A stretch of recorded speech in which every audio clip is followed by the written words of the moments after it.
Namaskar, friends. Hello, and we have been doing in this series some important topics that we have taken up.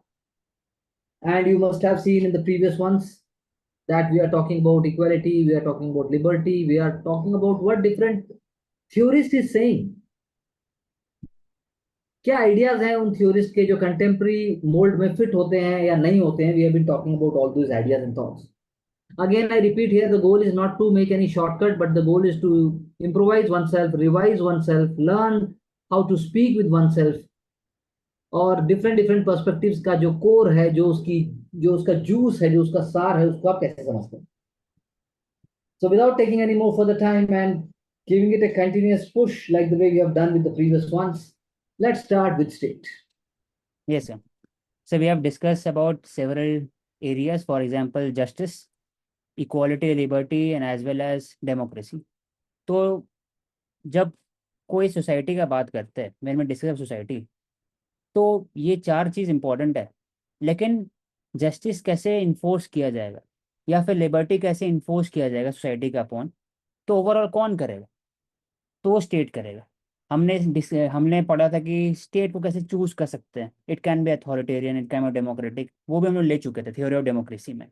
तो जो भी हम लोग पहले लिए चारों, वो we took up for the state only. तो स्टेट, व्हाट इज स्टेट? तो first of all, state is a specific entity as defined by Machiavelli और मॉडर्न थ्योरिस्ट. की स्टेट क्या है? तो हर एक हर एक थ्योरिस्ट के हिसाब से अलग अलग कॉन्सेप्ट है स्टेट का. लेकिन बेसिक जो थ्योरी है कि स्टेट के होता है जो इन्फोर्स करता है loss and regulation, and it is one of the powerful association among all the association in the society, which has the power, which has the will of the people mandated by them through democracy या through dictatorial etc. Depend करता है. तो अब state दो type से होते हैं, organic and mechanist. Organic, Plato, idealism, वो ऑर्गेनिक सपोर्ट करते हैं. उसका मीनिंग क्या होता है कि स्टेट पहले ही से था, इंसान बाद में आया, तो ऑर्गेनिक है एक तरह से. क्यों? क्योंकि जब हर एक ह्यूमन को एक रैशनल बीइंग इवॉल्व हुआ, अवेयरनेस है विथ रिगार्डिंग टू कि what their contribution to society is, what their role, what their needs to the society is, तब स्टेट पहले से बन गया था. उनकी सिविलाइजेशन पहले आता है, स्टेट बन गया. लेकिन मैकेनिस्ट, लॉक, हॉब्स एंड रोशो, दोनों तीनों एनलाइटनमेंट पीरियड के समय के, उनका कॉन्सेप्ट ये था कि जो स्टेट है, it is only for the means to achieve the end. End क्या? Liberty, rights for the people. तो it was a compulsion. Because अब आज जब आएंगे liberal perspective of the state, उसमें डिस्कस करेंगे इन तीनों के बारे में. तो स्टेट में सबसे तीन कॉन्सेप्ट सबसे बड़ा होता है. एक, people which they govern, then sovereignty, that is land. Sovereign होता है स्टेट. तो सॉवरेंटी के लिए मैंडेट होना चाहिए, एक पर्टिकुलर लैंड होना चाहिए और इंटरनेशनल रिकॉग्निशन होना चाहिए. फॉर एग्जांपल पैलेस्टीन, वो भी एक तरह से उन्हें अंदर में भी स्टेट है, लेकिन उसको इंटरनेशनल मैंडेट नहीं मिला आज भी उसको. तो वो स्ट्राइव करते हैं इंटरनेशनली. तो बोर्डिन और ऑस्टिन 15-16 सेंचुरी के समय थे, उन्होंने कॉन्सेप्ट ऑफ सॉवरेंटी लाया था. वो बात करते थे कि स्टेट का सॉवरेंटी एब्सोल्यूट होना चाहिए, और हर एक स्टेट एक तरह से सॉवरेंटी को सपोर्ट करे, और जो पीपल है वो भी एक तरह से जो स्टेट का मैंडेट है उसको फॉलो करे.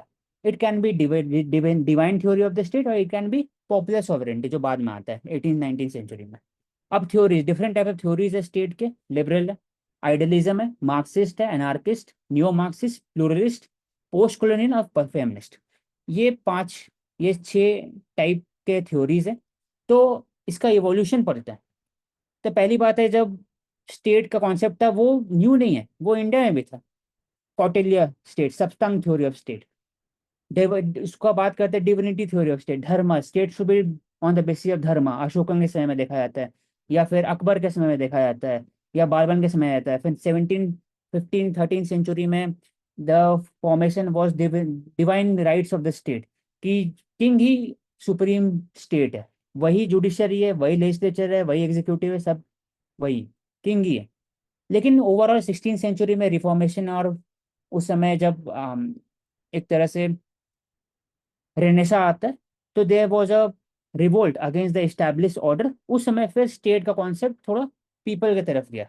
वहां से फिर लिबरल ऑर्डर आता है 17th-16th सेंचुरी में, with rise of new capitalist classes, with rise of enlightenment ideas, with rise of new scientific discovery made during the 17th-18th century. तो पहला Hobbes, Locke and Rousseau, famous example. तीनों में difference क्या है?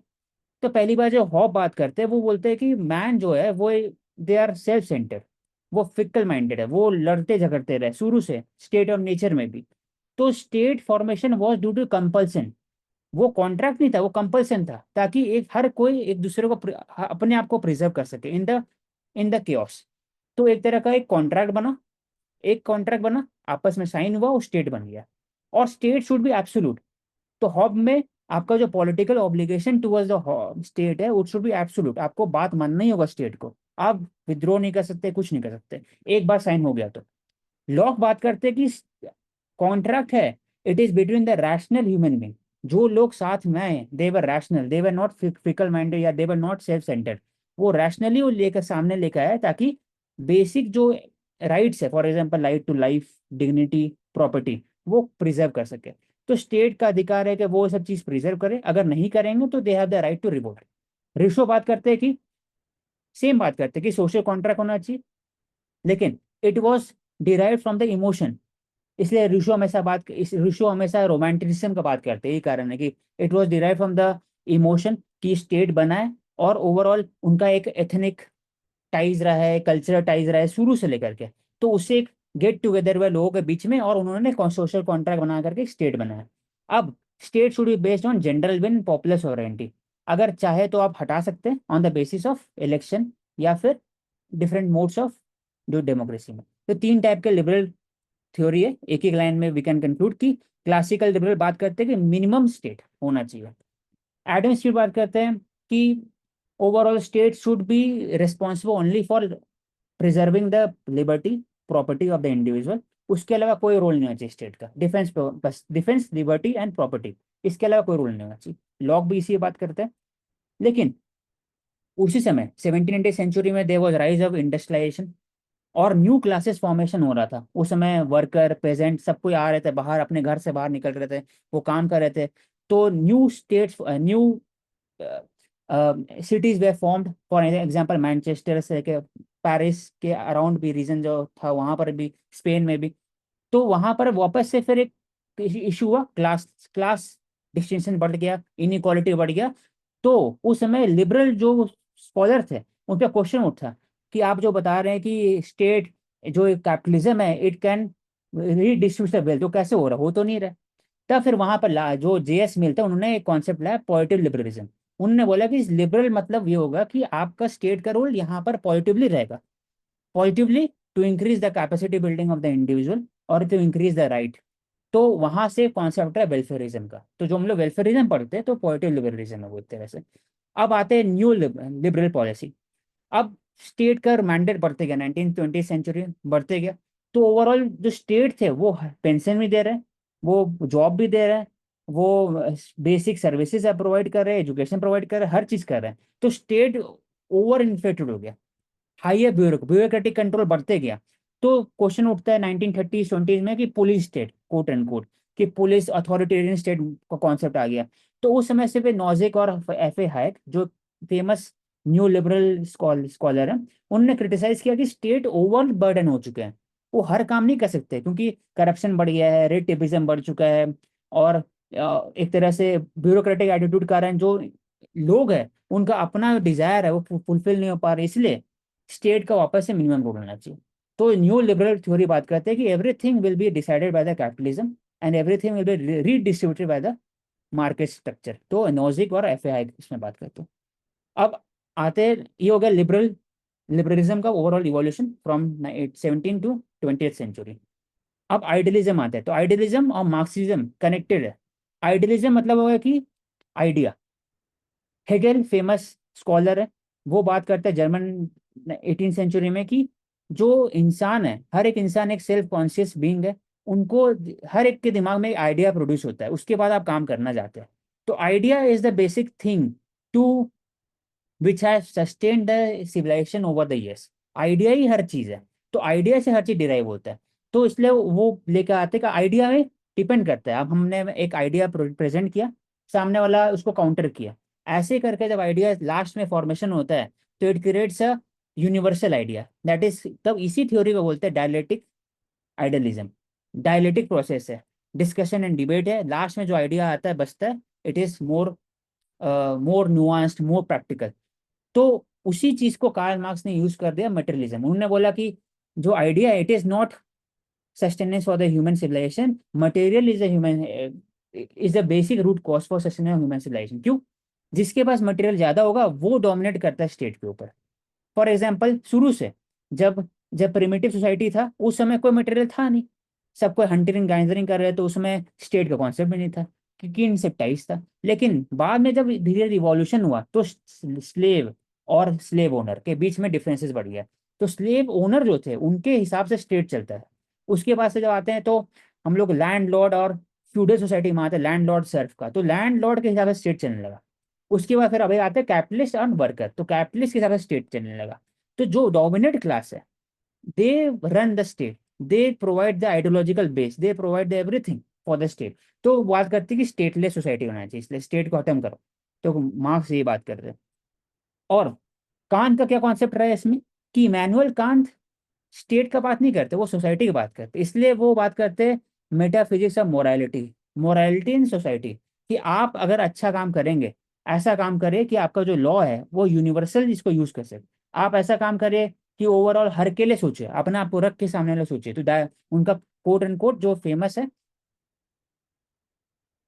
तो categorical imperative इसको इनका famous contribution mathematics moral. वो बोलते हैं कि हर चीज आइडिया, हर चीज रैशनल थिंकिंग नहीं कर सकते, उसका भी लिमिटेशन है। हर चीज आप सोच से नहीं कर सकते। तो कहीं ना कहीं हेगेल को क्रिटिसाइज किए और ओवरऑल उनका अपना कॉन्सेप्ट है। अब मार्क्सिस्ट पर्सपेक्टिव क्या है, कि वो बोलते, कार्ल मार्क्स बोलते हैं कि हिस्टोरिकली ओवरऑल डोमिनेट क्लास जो है उनके पास मटेरियल ग्रोथ रहा है, इकोनॉमिक प्रॉस्पेरिटी रहा है, तो इसलिए वो कंट्रीब्यूट स्टेट को ज्यादा किया है। इसलिए वी नीड स्टेटलेस सोसाइटी, तो क्लासलेस सोसाइटी करना जरूरी है। तब होगा जब we will abolish private property. वो कब होगा? जब देर इज अ डिक्टेटरशिप या proletariat, there is a revolution. Revolution के बाद सबको मैंडेटरी रहेगा जॉब करने के लिए, उसके बाद लॉन्ग टर्म में आप स्टेटलेस सोसाइटी की तरफ जा सकते हैं। तो long term perspective stateless society. Lenin बात करते हैं कि पहले पार्टी होना जरूरी है, पार्टी अगर होगा तभी आप रिवॉल्यूशन क्रिएट कर सकते हैं, क्योंकि वर्कर के पास इतना कैपेसिटी नहीं खुद से कर सके। तो पार्टी लीडर होना इंपॉर्टेंट है, पार्टी होना जरूरी है, इसलिए वैनगार्ड पार्टी उन्होंने फॉर्मेशन किया था। उसके बाद उन्होंने क्रिटिसाइज किया कि अगर आप रिवॉल्यूशन कर भी दिए, उसके बाद भी there is a several power structure within the society which acts like a state cause, for example school education, for example religious structure, Catholic हो गया जो रशिया में थे, वो भी एक तरह से जो डोमिनेट क्लास है उसका भी आइडियोलॉजी प्रीच करता है। दैट इज वाई लेनिन बात करते हैं कि there should be a revolution in the cultural field also. तो ये मार्क्सिस्ट पर्सपेक्टिव हो गया। अब anarchist perspective, anarchy, anarchy anti state, totally anti state, तीनों एंटी स्टेट है, गांधीज्म, टॉल्स्टॉय एंड क्रोपटिन। क्रोपटिन बात करते हैं कि जो स्टेट है इट इज इवल, इंसान खुद में अच्छा है, ही इज मॉरल। लेकिन स्टेट के आने के बाद ही एक पावर स्ट्रक्चर क्रिएट हुआ, और उसको उसको एक पार्टिसिपेट करने के लिए देर is a political rivalry, there is ideological clash, there is a clash between the society, within the family regarding the power। तो इसलिए इंसान को करप्ट किया स्टेट ने, इसलिए स्टेट को खत्म करो। कैसे खत्म करेंगे? या तो असैसिनेशन यूज करो, या फिर ओवरऑल रिवॉल्यूशन क्रिएट करो। तो क्रॉपटिन बात करते हैं। गांधी लेकिन डिफरेंट बात करते हैं। गांधी बात करते हैं कि सत्याग्रह करो, अहिंसा के थ्रू आप स्टेटलेस सोसाइटी जा सकते हो और खुद का स्वराज अचीव कर सकते हो। टॉल्स्टॉय बात करते हैं कि अब कर तो दो गया ओवरऑल स्टेटलेस सोसाइटी, लेकिन कैसे वर्क करेंगे? तो बात करते हैं एक फार्म होना चाहिए, टॉर्चसाइड फार्म, एक अलग से एक मॉडल सोसाइटी होना चाहिए जिसमें सबको इंडिविजुअली अपने हिसाब से लेबर प्रोडक्शन करे और आपस में ही फिर रीडिस्ट्रीब्यूशन ऑफ वेल्थ करे। तो ये हो गया सर एनआरकी पर्सपेक्टिव। जो मैं भी बात बोल सकता क्या सर? हूँ। सर्वोदय को लेके आते हैं ना इसमें, वो हाँ, सर्वोदय का कॉन्सेप्ट। ये सर सर्वोदय और इसमें कॉन्सेप्ट गांधी। जॉन रस्किन की बुक थी अन टू दिस लास्ट, वो, वहां से गांधी इंस्पायर हुए थे ना, जॉन रस्किन का किताब था ना। हाँ सर, जॉन रस्किन जॉन का और रस्किन। टॉल्स्टॉय से भी वो इंस्पायर थे। with regarding to the stateless Tolstoy से society. थे ही। टॉल्स्टॉय से तो थे ही। जॉन रस्किन का था सर्वोदय, गुजराती में ही बाद में उन्होंने ट्रांसलेट किया। Yes, लिखा गुजराती में पहले और फिर बाद में उसको ट्रांसलेशन भी हुआ। yes. Neo-Marxist बात करते, they are critique to the old Marxist ideology. Critique भी है, या फिर वो बोलते हैं कि जो मार्क्सिज्म जो है वो it is talking only about economic thing, economic differences in society. New Marxist बोलते हैं कि जो पावर स्ट्रक्चर है it is not only solely focusing on economic, वो हर एक जगह में हो सकता है। फॉर एग्जाम्पल कास्ट, वो तो इकोनॉमिक है नहीं, वो तो सोशल स्टेटस है। तो न्यू मार्क्सिस्ट बात करते हैं इंटरसेक्शनैलिटी, वो बात करते हैं कि क्लास के अंदर भी एक डिस्टिंक्शन हो सकता है, for example caste, gender, race, तो उस पर फोकस ज्यादा करते हैं। तो नियो मार्क्सिस्ट तो ग्राम्स्की बहुत इंपॉर्टेंट रोल प्ले करते हैं, जो टेक्निकल एस्पेक्ट आते हैं ग्राम्स्की का, वो जब आइडियोलॉजी की बात करेंगे तो उसको डिटेल में लेंगे ग्राम्स्की। वो सिर्फ यही बताते हैं कि जो सुपर स्ट्रक्चर है on the base it is autonomy, वो सिर्फ और सिर्फ स्टेट का नहीं है, वो स्टेट के अलावा भी बहुत सारे स्ट्रक्चर है सोसाइटी के अंदर में जो पावर बिल्ड करता है। अगर स्टेट अगर अगर मार्क्सिस्ट को अगर रेवोल्यूशन क्रिएट भी कर ले और वो सक्सेसफुल भी हो गया और स्टेट कैप्चर भी कर ले, लेकिन उसके बाद भी वो उस पावर में नहीं आ सकते। Power is diffused, power is not concentrated only in state, ये ग्राम्स्की बोलते हैं। ये अलग अलग एरिया में, फॉर एग्जाम्पल इंडिया में अगर किसी का गवर्नमेंट बनता है, लेकिन ब्यूरोक्रेसी, जुडिशियरी, आर्मी से लेकर के फिर प्राइवेट सेक्टर, फिर दलाल स्ट्रीट जैसे बोलते हैं, फिर सूरत के जो इनफॉर्मल सेक्टर में जो होता है, वो सब पावर स्ट्रक्चर है इंडिया के अंदर में। तो ये बात करते हैं वो जगह में रेवोल्यूशन क्रिएट करना चाहिए, इसलिए आइडियोलॉजिकली रेवोल्यूशन, तो इससे कल्चरल हेजेमी का बात करते हैं, इसलिए हेजेमनी क्रिएट करने की बात करते हैं ग्राम्स की। अब आते हैं तीन और पर्सपेक्टिव है, प्लूरलिस्टिक पर्सपेक्टिव है। तो नाम है प्लूरल पर्सपेक्टिव, ये बात करते हैं कि जो स्टेट है, जो पावर है, it is not concentrated, is diffused. तो कीवर्ड यहाँ डिफ्यूज्ड है इन सेवरल, कैसे। हाँ ठीक है, चलिए चलिए। तो लास्की टॉक्स अबाउट डेमोक्रेटिक अच्छा। सोशलिज्म, ही टॉक्ड अबाउट कि प्लूरलिज्म पर्सपेक्टिव से अगर बात हो रहा है तो वहां पर कंपटीशन होना चाहिए हर एक पार्टी के बीच में। मैक रॉबर्ट मैकलर बात करते हैं कि जो प्लूरलिस्टिक पर्सपेक्टिव से क्या फायदा होता है कि उसमें कोई डिक्टेटोरियल रिजिम फॉर्मेशन नहीं होता है, कोई एक वन पार्टी डोमिनेशन नहीं होता है, several party compete for the same post. तो कंपटीशन होता है, पार्टिसिपेटिव डेमोक्रेसी होता है, अवेयर सिटीजन होता है, एग्जाम्पल अलग अलग एरियाज में। उसमें दो कॉन्सेप्ट आता है, ब्रिटिश स्कूल और American school. American school focusing on pressure group, for example वहां पर लॉबी सिस्टम है। लेकिन ब्रिटिश स्कूल बात करता है एसोसिएशन का कॉन्सेप्ट आता है, लेबर एसोसिएशन, जो इंडिया भी वही फॉलो करता है, freedom of association, labour association, किसान सभा, फिर ट्रांसजेंडर एसोसिएशन, LGBT हो गया, जेंडर से रिलेटेड एसोसिएशन हो गया, रिलीजियस ग्रुप हो गया, एक्सेप्ट। अब नेक्स्ट आते हैं पोस्ट कॉलोनियल पर्सपेक्टिव।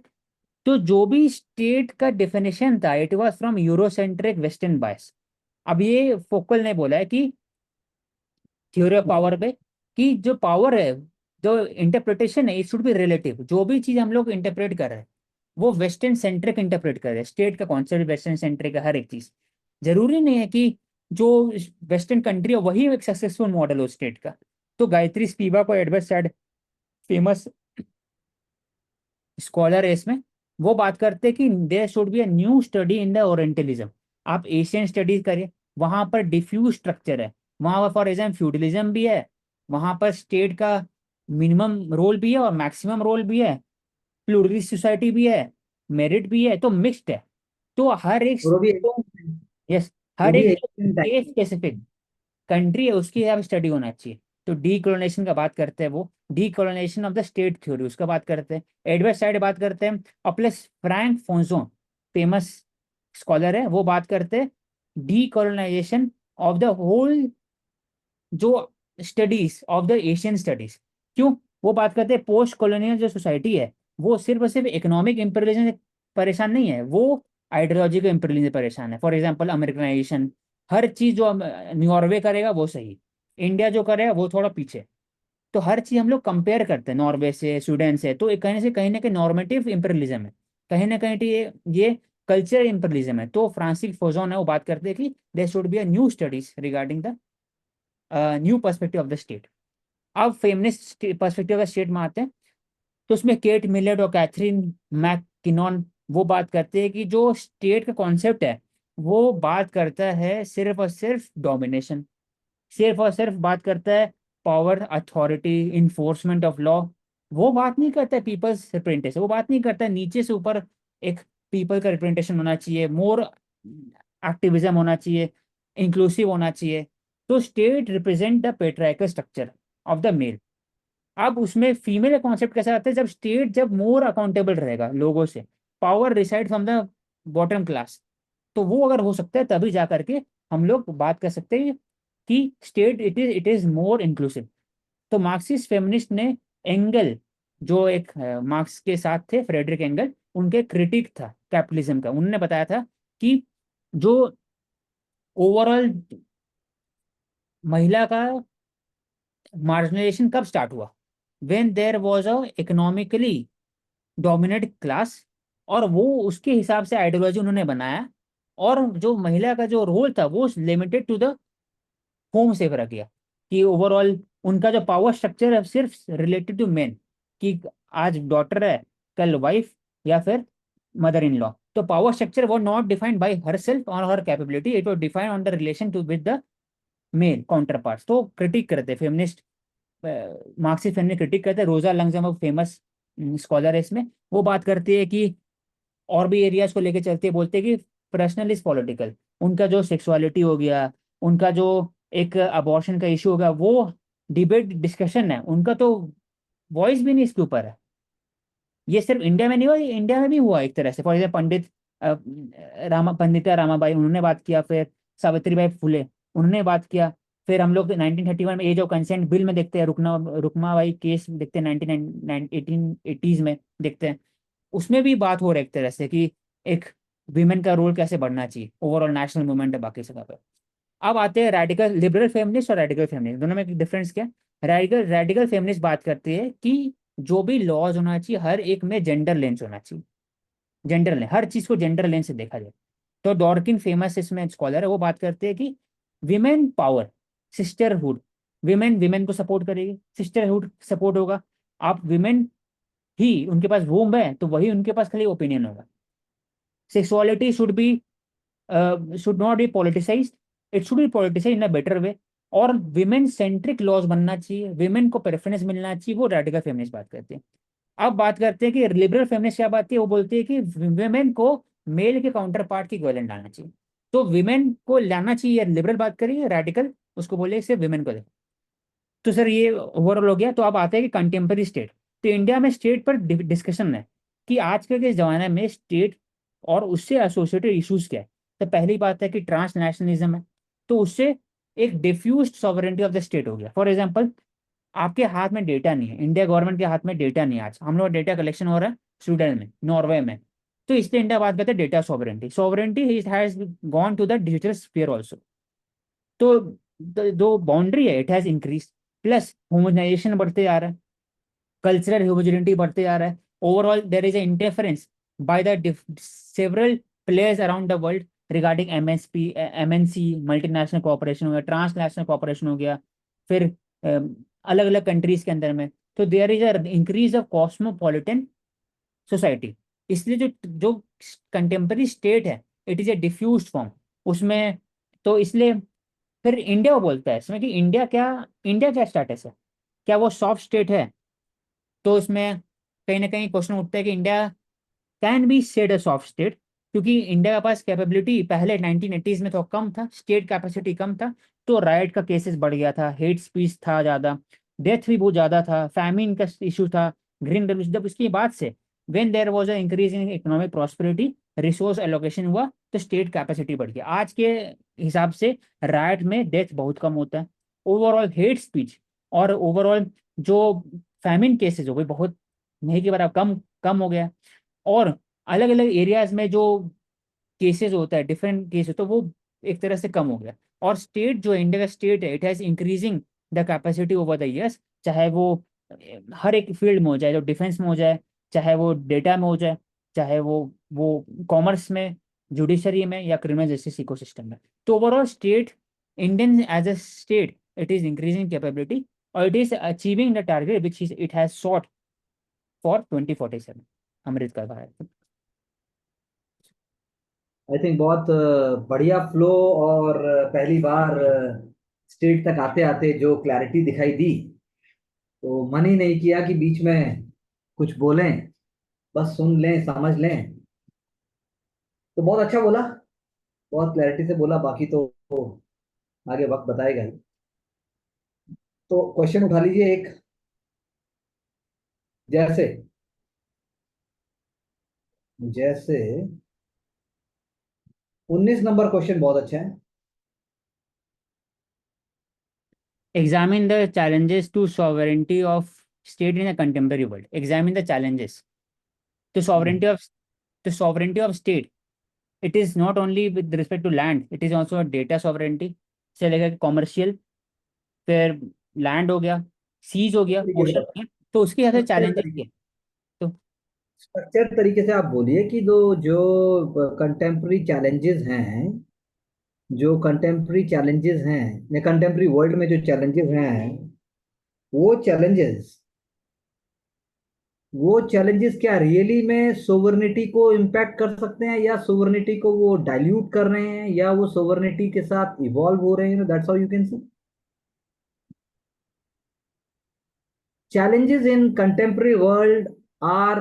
अब आप अपने सिलेबस के सिस्टम में देखिए, security is one of the biggest challenge, security is one challenge, development is another challenge. Within security you can say there are groups, there are blocks, groups, geopolitical rivalry, and then within the development you have different institutions including IMF and World Bank on one side as a financial institution, on the other side you have something like WTO. Then further you bring under development only challenges for which we all world must collectively work, for example climate challenge. So all these are also linked with the sovereignty, because it is not just with the globalization when the boundaries are blurred by the multinational corporations, or whenever it is said that big MNCs also interfere into the elections of small states or something like that, or even sponsoring mercenaries and so on. तो एक broad ले लीजिए, उसमें आप theories लेके आइए, और even for example what is happening in the last one decade in the European nations, where the right wing and radical ideas are getting more prominence with respect to immigration and other ideas like the living cost.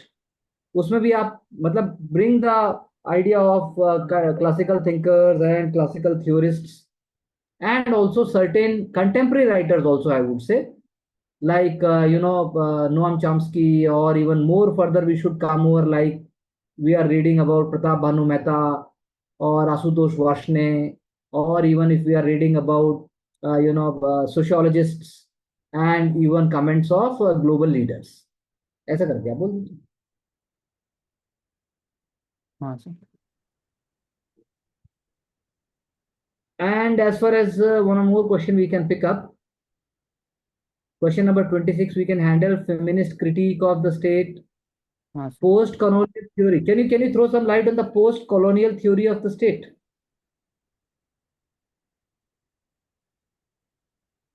The theory of state as criticized by post-colonial authors such as Gayatri Spivak and Edward said, they have said that overall the theory of state is Eurocentric. The model, the right model, the best model of the state is not Western-led. It should be seen from the perspective of also from the Asian lens, also from the post-colonial society. So उसमें they have talked about intersectionality, they have talked about the decolonization of the state theory, कि वहाँ का जो structure है, feudal structure as well as the local grassroot level politics, उसको भी include करना चाहिए स्टेट के अंदर में. बिकॉज जो जो ऑलरेडी जो थ्योरी ऑफ स्टेट है उसमें it is modelled around western की लिबरल ऑर्डर, लेकिन जो इंडिया है, फॉर एग्जाम्पल इंडिया, कहीं भी उसको इंक्लूड नहीं किया सकता. That is why post colonial में बात होता है कि जो पावर स्ट्रक्चर है it should be more diffuse, it should be more and more for the people. तो अलग अलग एग्जाम्पल लेके आ जाएंगे सर कि पोस्ट कॉलोनियल थ्योरी में क्या बात करते हैं सर. अमर्त्य सेन का इसमें आ जाएगा एग्जाम्पल, गायत्री स्पिवाक ने क्या बोला, फ्रांसिस फॉन्जो ने क्या बोला with regarding the post colonial theory. सही बात है.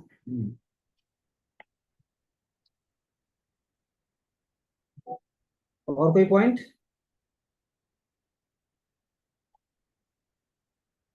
नो सर, बस क्रिटिसाइज भी कर सकते हैं पोस्टकोलोनियल थ्योरी ऑफ स्टेट है ना, तो उस पर भी कमेंट कर सकते हैं एक बार कि although it offers a unique and different solution to address the theory of state, but it also has certain limitation.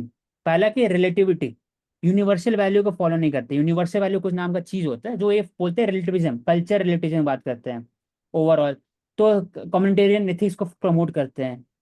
और दूसरा चीज कि ये हमेशा जो एक हर चीज को डीकोलोनाइजेशन नहीं कर सकते, values can not be decolonise, कुछ भी वैल्यू यूनिवर्सल होता है, तो इसे क्रिटिसाइज। सही बात। Okay, Karuna. So, how you can summarize what did you feel throughout the whole understanding of this session? सब मुझे सेशन में ये समझ में आया कि जो स्टेट है, डिफरेंट टाइप्स क्या होते हैं उसकी, कैसे वर्क करती है, और जो Very good. डिफरेंट फिलॉसफीज दी है उसके अकॉर्डिंग कैसे अप्रोच करते हैं स्टेट को, कि कहीं पे हम फोकस करते हैं कि डोमिनेंट कम्युनिटी कौन सी है, कहीं पे हम डिफ्यूजन की बात करते हैं। तो So, पूरे how will you rate his performance? I would rate him 8 or 9 out of 10। Wow. Sir क्योंकि Divya, बहुत फ्लुएंट और अंडरस्टैंड वे में बोल रहे थे। he was very fluent. That's what you're saying. Yes sir. अरे बाप. Okay. Divya,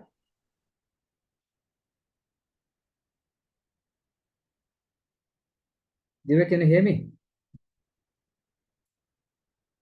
So no worries. Carrying on with the same spirit and same idea. Thank you very much.